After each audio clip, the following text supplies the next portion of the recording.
ನಿಮಗೆಲ್ಲರಿಗೂ ಕ್ರಿಸ್ಮಸ್ ಹಾಗೂ ಹೊಸ ವರ್ಷದ ಶುಭಾಶಯ.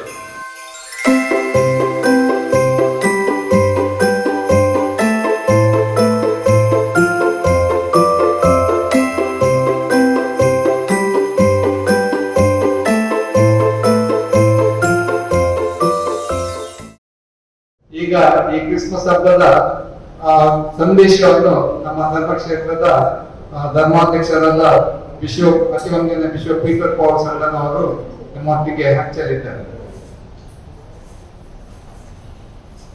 ಪ್ರಿಯ ಮಾಧ್ಯಮ ಮಿತ್ರರೇ, ನಿಮಗೆಲ್ಲರಿಗೂ ಕ್ರಿಸ್ಮಸ್ ಹಬ್ಬದ ಶುಭಾಶಯಗಳು. ಯೇಸು ಕ್ರಿಸ್ತರ ಜನನದ ಈ ಕ್ರಿಸ್ಮಸ್ ಆಚರಣೆಗೆ ನಮಗೆಲ್ಲರಿಗೂ ಸ್ವಾಗತ.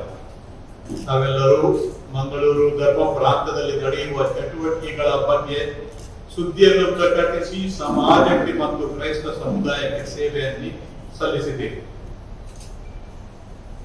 ತಮ್ಮ ಉದಾರ ಸೇವೆಗಾಗಿ ತಮಗೆ ಧನ್ಯವಾದಗಳು. ಇಂದು ನಾವು ನಿಮ್ಮೊಂದಿಗೆ ಸಂತೋಷ ಪಡುತ್ತೇವೆ. ನಿಮ್ಮನ್ನು ಮತ್ತು ನಿಮ್ಮ ಕುಟುಂಬದವರನ್ನು ದೇವರು ಹರಸಲಿ ಎಂದು ನನ್ನ ಪ್ರಾರ್ಥನೆ. ಕ್ರಿಸ್ಮಸ್ ಎಂದರೆ ಕನ್ಯಾ ಮರಿಯಮ್ಮನವರ ಮೂಲಕ ದೇವಪುತ್ರ ಯೇಸು ಕ್ರಿಸ್ತರ ಜನನ ಎಂಬುದು ಇದರಲ್ಲಿರುವ ಏಕಮಾತ್ರ ಹೊಸ ವಿಷಯ. ಇದೊಂದು ಮಗದೊಮ್ಮೆ ಪುನರಾವರ್ತನೆಗೊಳ್ಳದ ಅನನ್ಯ ಘಟನೆ. ಈ ಪವಿತ್ರ ರಾತ್ರಿಯಂದು ಕುರುಬರಿಗೆ ದೇವದೂತನು ಹೀಗೆಂದರು, ಇಗೋ ಜನರೆಲ್ಲರಿಗೂ ಪರಮಾನಂದವನ್ನು ತರುವ ಶುಭ ಸಂದೇಶವನ್ನು ತಿಳಿಸುತ್ತೇನೆ. ನಿಜವಾಗಿಯೂ ಮಾನವ ರೂಪದಲ್ಲಿರುವ ದೇವರನ್ನು ಅನೇಕರು ಅನುಭವ ಹೊಂದಿದರು ಹಾಗೂ ಸಂತೋಷಪಟ್ಟರು. ಜೀಸಸ್ ಅಥವಾ ಯೇಸು ಎಂದರೆ ದೇವರು ರಕ್ಷಕರು ಎಂದು ಅರ್ಥವಾಗುತ್ತದೆ. ಯೇಸು ನಮ್ಮನ್ನು ಪಾಪ ಮತ್ತು ಮರಣದಿಂದ ರಕ್ಷಿಸ್ತಾರೆ. ಅವರು ನಮ್ಮನ್ನು ದ್ವೇಷ ಮತ್ತು ಹಿಂಸಾತ್ಮಕ ಮನೋಭಾವದಿಂದ ಕೂಡ ರಕ್ಷಿಸ್ತಾರೆ. ಅವರು ಸಾರ್ವತ್ರಿಕ ಪ್ರೀತಿ ಮತ್ತು ಸಹೋದರತೆಯನ್ನು ಬೆಳೆಸ್ತಾರೆ. ಅವರ ಆಗಮನದ ನಂತರ ನಾವು ಜೀವಿಸುತ್ತಿರುವುದು ನಿಜವಾಗಿಯೂ ನಮ್ಮ ಪುಣ್ಯವಾಗಿದೆ. ನಮ್ಮ ಕುಟುಂಬಗಳಲ್ಲಿ ಸಂತೋಷದ ಸಂಭ್ರಮಗಳ ಸಂದರ್ಭದಲ್ಲಿ ನಾವು ನಮ್ಮ ಆತ್ಮೀಯರಿಗೆ ಲವ್ ಯು ಅಂತ ಹೇಳ್ತೇವೆ. ನಾನು ನಿನ್ನನ್ನು ಪ್ರೀತಿಸ್ತೇನೆ ಅಂತ ಹೇಳ್ತೇವೆ. ಹಾಗೆಂದರೇನು? ಹಾಗೆಂದರೆ I want you to live, ನೀವು ಜೀವಿಸುವುದು ನನಗೆ ಬೇಕಾಗಿದೆ ಎಂದು ಅರ್ಥ. ಇಡೀ ಮಾನವ ಜನಾಂಗವೇ ನಮ್ಮ ಕುಟುಂಬವಾಗಿಸಲು ನಾವು ಎಷ್ಟು ಜನರಿಗೆ ನೀನು ಜೀವಿಸುವುದು ನನಗೆ ಬೇಕಾಗಿದೆ ಎಂದು ಹೇಳಲು ಶಕ್ತರಾಗಬೇಕು? ಇಂದಿನ ಬಹುದೊಡ್ಡ ಅಪಾಯವೆಂದರೆ ಇಂಡಿಫರೆನ್ಸ್, ಒಂದು ಉದಾಸೀನತೆ, ನಿರ್ಲಿಪ್ತತೆಯ ಸಂಸ್ಕೃತಿ ನಮ್ಮ ನಡುವೆ ಬೆಳೆಯುತ್ತಾ ಬರ್ತಾ ಇದೆ. ಇದು ದ್ವೇಷಕ್ಕಿಂತಲೂ ಕೆಟ್ಟದ್ದು. ನಾವು ಯಾವುದೇ ವ್ಯಕ್ತಿಯನ್ನು ಪ್ರೀತಿಸುವುದಾದರೆ ಆ ವ್ಯಕ್ತಿಗೆ ನಮ್ಮ ಹೃದಯದಲ್ಲಿ ಸ್ಥಾನವಿದೆ, ಮತ್ತು ನಾವು ಒಬ್ಬ ವ್ಯಕ್ತಿಯನ್ನು ದ್ವೇಷಿಸುವುದಾದರೆ ಆ ವ್ಯಕ್ತಿಗೆ ನಮ್ಮ ಮನಸ್ಸಿನಲ್ಲಿ ಕೂಡ ಸ್ಥಾನವಿರುತ್ತದೆ. ಯಾವಾಗಲೂ ಅವರ ಬಗ್ಗೆ ಆಲೋಚನೆ ಮಾಡ್ತಾ ಇರ್ತೇವೆ. ಆದರೆ ನಾವು ಇಂಡಿಫರೆನ್ಸ್, ಉದಾಸೀನತೆಯನ್ನು ತೋರಿಸಿದರೆ ಆ ವ್ಯಕ್ತಿ ನಮಗೆ ಅಸ್ತಿತ್ವದಲ್ಲೇ ಇಲ್ಲದಂತೆ. ಅವರು ಬದುಕಿದರೂ ಸತ್ತರೂ ನಾವು ಅದನ್ನು ಗಮನಿಸುವುದೇ ಇಲ್ಲ. ಇದು ನಮಗಾಗಿರುವ ದೊಡ್ಡ ಅಪಾಯ. ಹೀಗೆ ಅನೇಕರು ಮನುಷ್ಯರ ನಡುವೆ ವಿಭಜನೆ, ಹಿಂಸೆ ಮತ್ತು ಸಾವನ್ನು ಬೆಳೆಸ್ತಾ ಬರ್ತಾರೆ. ಯೇಸು ತನ್ನ ಜೀವನದ ಆದರ್ಶದ ಮೂಲಕ ಇತರರ ವಿಚಾರದಲ್ಲಿ ಕಾಳಜಿ ವಹಿಸಲು ಮತ್ತು ಹಂಚಿ ಬಾಳಲು, ವಿರೋಧಿಗಳನ್ನು ಕ್ಷಮಿಸಲು, ಎಂದಿಗೂ ಯಾರನ್ನು ದ್ವೇಷಿಸದಿರಲು ಕಲಿಸ್ತಾರೆ. ದ್ವೇಷ ಮತ್ತು ಉದಾಸೀನತೆ ಇತರರನ್ನು ಹೊತ್ತಿ ಉರಿಸುವ ಮೊದಲು ನಮ್ಮನ್ನೇ ಬೂದಿ ಮಾಡುತ್ತದೆ. ಅದು ನಮ್ಮ ಆತ್ಮಸಾಕ್ಷಿಯನ್ನು ನಾಶಗೊಳಿಸುತ್ತದೆ. ಅದು ನಮ್ಮಲ್ಲಿರುವ ಒಳಿತನ್ನು ನಾಶಗೊಳಿಸುತ್ತದೆ. ಮತ್ತು ನಾವು ನಡೆದಾಡುವ ಸತ್ತ ವ್ಯಕ್ತಿಗಳಾಗ್ತೇವೆ, ಜೋಂಬಿಗಳಾಗ್ತೇವೆ. ಸ್ವಚ್ಛ ಭಾರತ ನಿರ್ಮಾಣಕ್ಕಾಗಿ ಗೋ ಗ್ರೀನ್ ವಿಚಾರವಾಗಿ ಈ ದಿನಗಳಲ್ಲಿ ನಾವು ಮಾತನಾಡುವುದಿದೆ. ದ್ವೇಷ ಮತ್ತು ಉದಾಸೀನತೆ ಇಲ್ಲದ ಸ್ವಚ್ಛ ಮನಸ್ಸು ಹಾಗೂ ಶುದ್ಧ ಹೃದಯವನ್ನು ನಾವು ಬೆಳೆಸಲು ಸಾಧ್ಯವೇ?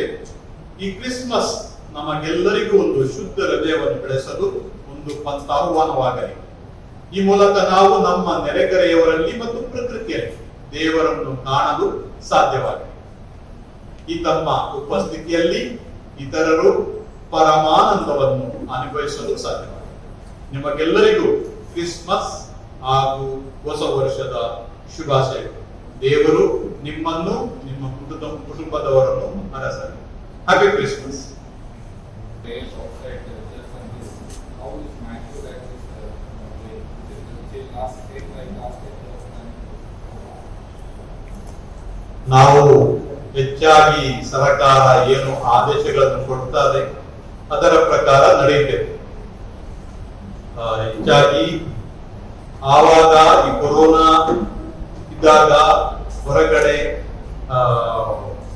ಸಂಭ್ರಮ ಮಾಡಬಹುದು, ಯಾಕಂದ್ರೆ ದೂರ ದೂರ ಕೂತ್ಕೊಳ್ಬಹುದು ಅಂತ ಹೇಳಿದ್ರು ಹೋದ ವರ್ಷ ಎಲ್ಲ. ಈ ಸಾರಿ ಏನು ಆದೇಶ ಕೊಡ್ತಾರೆ ಹೊಸದಾಗಿ ಅದನ್ನೇ ಪಾಲಿಸ್ತೇವೆ. ಹೆಚ್ಚಾಗಿ ಜನರು ಚರ್ಚಿನ ಒಳಗಡೆನೆ ಸಂಭ್ರಮವನ್ನು ಮಾಡ್ತಾರೆ. ಸಾಂಸ್ಕೃತಿಕ ಕಾರ್ಯಕ್ರಮ ನಮ್ಮಲ್ಲಿ ಯಾವುದು ಇಲ್ಲ, ಹೆಚ್ಚಾಗಿ ಎಲ್ಲವನ್ನು ಕ್ಯಾನ್ಸಲ್ ಮಾಡಿದ್ದಾರೆ. ಯಾಕೆಂದ್ರೆ ಜನರನ್ನು ಅಪಾಯದಿಂದ ನಾವು ಅಪಾಯದಲ್ಲಿ ಸಿಲುಕಿಸಬಾರದು, ಒಳಿತನ್ನೇ ಮಾಡಬೇಕು, ಕೆಟ್ಟದಾಗಲು ನಾವು ಎಂದಿಗೂ ಬಿಡಬಾರದು. ಆಗ್ಲಿಕ್ಕಿಲ್ಲ ಹೆಚ್ಚಾಗಿ, ಯಾಕೆಂದ್ರೆ ನಾವೆಲ್ಲ ಕ್ರಿಸ್ಮಸ್ ಮಾಸ್ ಸಂಜೆದೊಂದು 7 ಗಂಟೆಗೆ 7:30 ಗಂಟೆಗೆ ಹಾಗೆ ಆಚರಣೆ ಮಾಡ್ತೇವೆ. ಮೊದಲು ನಾವು 12 ಗಂಟೆಗೆ ಮಾಡ್ತಾ ಇದ್ದೆವು. ಕೆಲವು ವರ್ಷಗಳಿಂದ ಜನರ ಹಿತದೃಷ್ಟಿಯಿಂದ, ರಕ್ಷಣೆ ಹಿತದೃಷ್ಟಿಯಿಂದ ಅದನ್ನು ಸ್ವಲ್ಪ 7 ಗಂಟೆಗೆ 7:30 ಗಂಟೆಗೆ ಮಾಡ್ತಾ ಇದ್ದೀವಿ. ಒಂದು ತುಂಬಾ ವರ್ಷದಿಂದ ಮಾಡ್ತಾರೆ. ಆದ ಕಾರಣ ಈ ಬಗ್ಗೆ ಏನು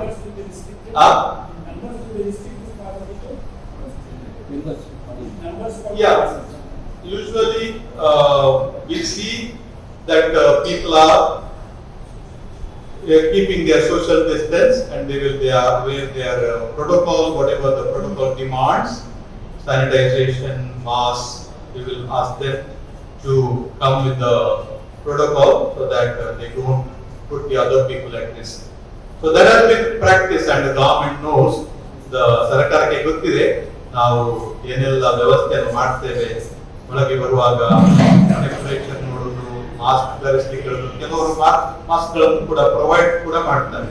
ಆದ ಕಾರಣ ಜನರಿಗೆ ಅದರ ಬಗ್ಗೆ ಏನು ಅಷ್ಟು ನಮ್ಮ ಚರ್ಚ್ಗಳಲ್ಲಿ ಪೂಜೆ ಮಾಡುವಾಗ ಒಂದು ವೈರಸ್ ಇದು ಪ್ರಸಾರವಾದದ್ದು ಅಷ್ಟು ಏನು ಇದಿಲ್ಲ ಪುರಾವೆಗಳೇ.